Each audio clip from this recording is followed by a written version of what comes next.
G here, and welcome to the Fallout 4 Nuka-World DLC review. Yeah, I've actually played through this. It's generally going to take you about 20 hours or so. I've spent about 25 at least. I've gone over this with a fine-tooth comb. We're actually in Nuka-World Red Rocket settlement right now, kind of in the middle of my settlement build. And we'll go through all the items. We'll go through everything. We'll talk about a little bit about the story. If you're watching this now, that's some severe spoiler stuff. Yeah, just even watching this would be severe spoiler. Actually, because just we do get only one. It was a little disappointing.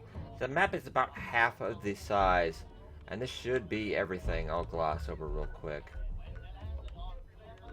Should be everything. Let me know if I'm missing something. I'll be doing a 24-hour plus Twitch marathon also when the embargo lifts. Let's actually go Nuka-World Power Plant, Dry Rock Gulch, Galactic Zone, Nuka Town,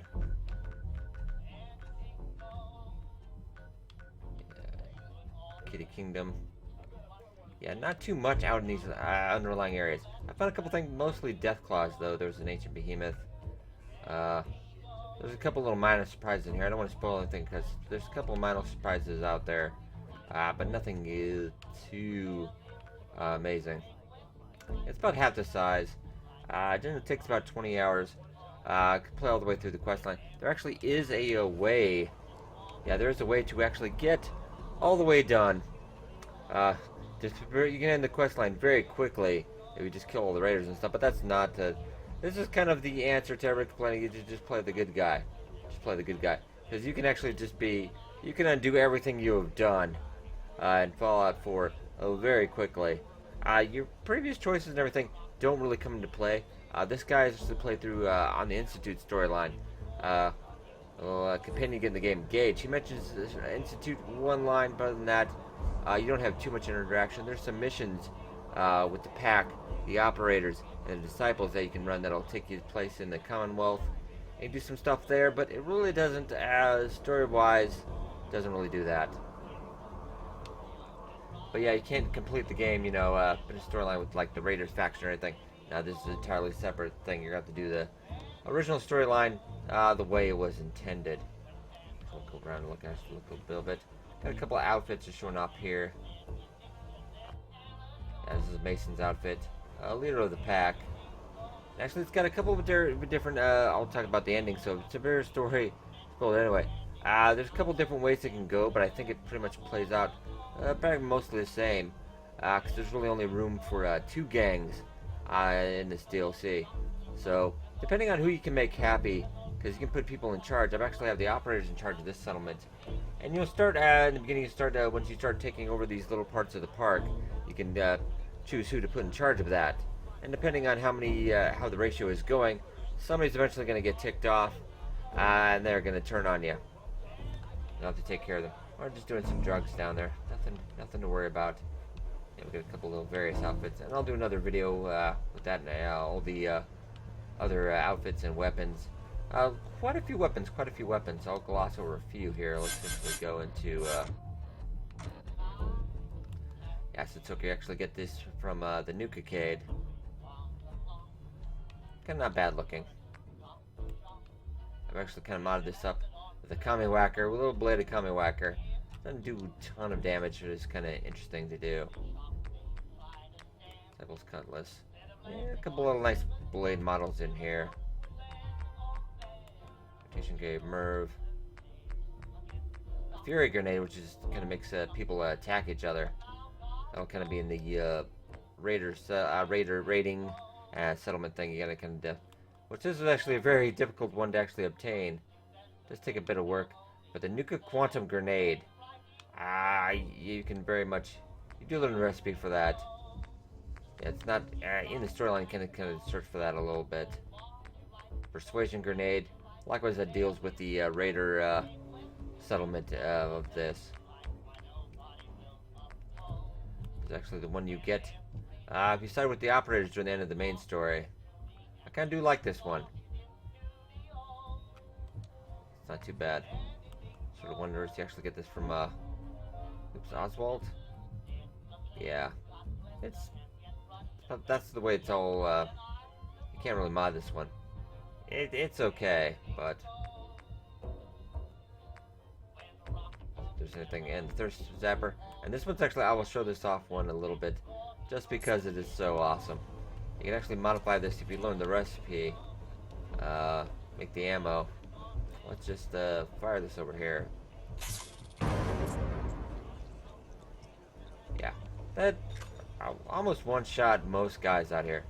Yeah, almost one shot, pretty much. But this is kind of cool little thing. You just throw some Nuka-Cola quantum in there. You just got to on the chemistry station. You just do that. That little nice old Western revolver. I'm not quite sure if that's not already in the vanilla already, but just thought I'd throw that in there. I think that's all the ones I have on me. The rest are back at Busy Top Grill. I wanted to carry all those weapons on me. So we're going to check in. Yeah, so it's quite a bit of depth to it. I could just say I do love it. It's not though you were doing deep story. Kind of no. It's kind of about the same level of depth as they're not quite as much Far Harbor, or I'd almost say a little bit less than Fallout 4 main story. Just because I don't get into too much depth with these characters. It's a lot of action. It's a lot of fun. But there's not too much depth and like great story. There's some cool things you come across, but it's kind of few and far between. So we do have games, and I will tell you a really quick thing you can do. If you want to figure out the Nuka cheating, you just do. Yeah, you don't get penalized for this at all. Oh, except when you screwed that up. I gotta redeem myself. Yep, there you go. You can max out your tickets very quickly just by doing that. Or you can also do that with the basketball game as well. And the thirst zapper race one is also pretty easy. Yeah, they didn't make it too difficult on that end. And the whacker one, that's pretty easy, but you just gotta, melee hit with the whacker. It's not too tough. Let's talk about a little bit of the stuff they're adding also. We'll actually go into. I might not have 100% everything in here because my do get a lot of mods in here. We'll just start going over the Nuka-World decorations.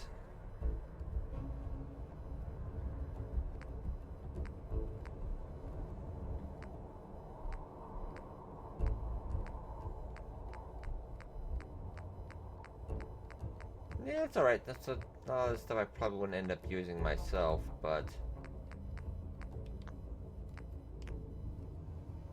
yeah, these are just these Nuka machines you saw earlier. Token dispensers, bit of signs.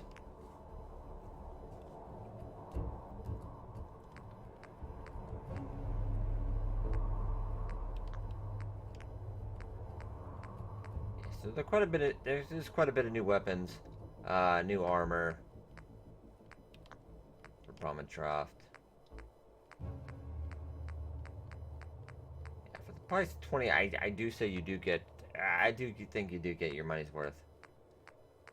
Though expecting something quite at the depth, like it kind of does give off an old world blues kind of vibe at times. But this does not, hit severe story. There's quite a few side missions that kind of outshine the main quest at times. They're just but sadly, like some of these, they do not pay it out as well as you would think for the amount of work you do.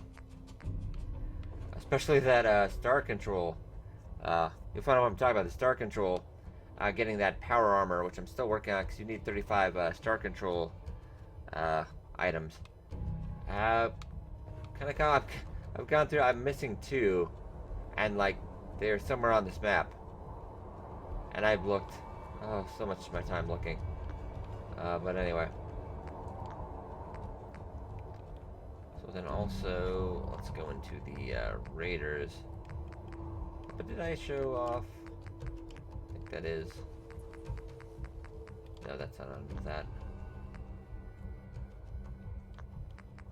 Yeah, the raiders get their own category now. But you have flags.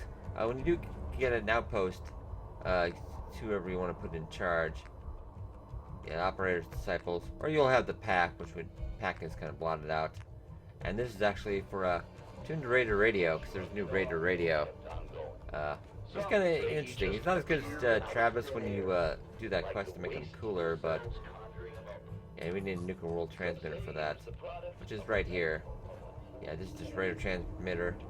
It broadcasts Raiders radio to surrounding areas, intimidates peaceful settlers. And that's what we can do that to get the amplifier. It produces happiness, pretty much. A booze still. Deposits booze in your workshop. Make the outpost happier. And periodically produces chems as well, make outposts happier. And this one I haven't got to yet, because you actually got to go conquer 8 settlements outside on the Commonwealth, which is kind of counter to what you've been doing the entire time. So actually you'll find yourself taking down settlements, which actually, if you take down a settlement, it just replaces your current people with raider personnel. Which is not a horrible loss, but you also got to make sure there's a lot of rules in this too, because you can't have settler, you can't have quests undone, settlers, companions at home in that settlement to be able to take it down. You're gonna have to move stuff, and there's some settlements you will actually lose because you actually gotta have settlements that actually supply that raider settlement. So there's some settlements that you'll be supplying you with the caps and supplying with these supplies, but they won't be attached to you anymore, so you can't really build anything. So I just want to think this is kind of more a little the end game, or you want to do it from the beginning maybe. I don't know. Yeah, we got to be at least level 30 to do this. Travel along a little bit. It did take me about an hour just making that wall just about so perfect. Yeah, but overall, oh god, I want to say I do give it 8 out of 10. 8 out of 10. It's not perfect. I just mainly lose a couple points because it's not really a thing against it, but I just wanted more story, more depth, more conflict. It just seems kind of weird that I've been playing we're playing a good guy by default, even though we're the sarcastic good guy. And all of a sudden I'm just cool with completely just turning 360 and there's no... Oh yeah, and if you do this, if you go the way of evil, Preston will hate you, which is another bonus. Yeah, that was my only really nitpick, is just doesn't seem to make a whole lot of sense when you do that. But the lines are done really well. Yeah, not a ton of characters out here, but they are interesting. Especially Kitty Kingdom, Sito, Safari Kingdom. Yeah, some interesting stuff. Yeah, definitely check out the side quest, the Hidden Cappy quest, definitely the Star Control one. Does send you to a lot of places, a lot of interesting stuff, and be sure to check out, definitely would say check out Hubology down here as well. That's kind of an interesting, there we go, interesting kind of funny little quest. Yeah, but overall, guys, I do recommend it. I think it is worth the 20 bucks, most definitely. But just, if you're expecting insane amount of depth and story, you're gonna kind of temper your expectations. Overall, though, I have had an amazing ride. Looking forward to exploring more, even though I'm pretty much sure I mapped it out in about 20 or so hours. Is kind of... It's not a huge map, so I'd say about half the size of Far Harbor. I'd say this DLC is probably half of Far Harbor. And once you do get the power on, it is kind of a lengthy quest. Once after you finally finish that, get the power on. But the rides, other than the Ferris wheel, pretty disappointing. You can't actually, ride in the rides. Trailers and stuff they've done a little bit deceiving. So just keep an open mind on that. Alright guys, hope you guys enjoyed. Be sure to hit that like button, does help a lot. And be sure to watch my Nuka-World Let's Play that I'll be playing through this. Already recorded that. So hope you guys enjoy. And I will see you guys in the next video.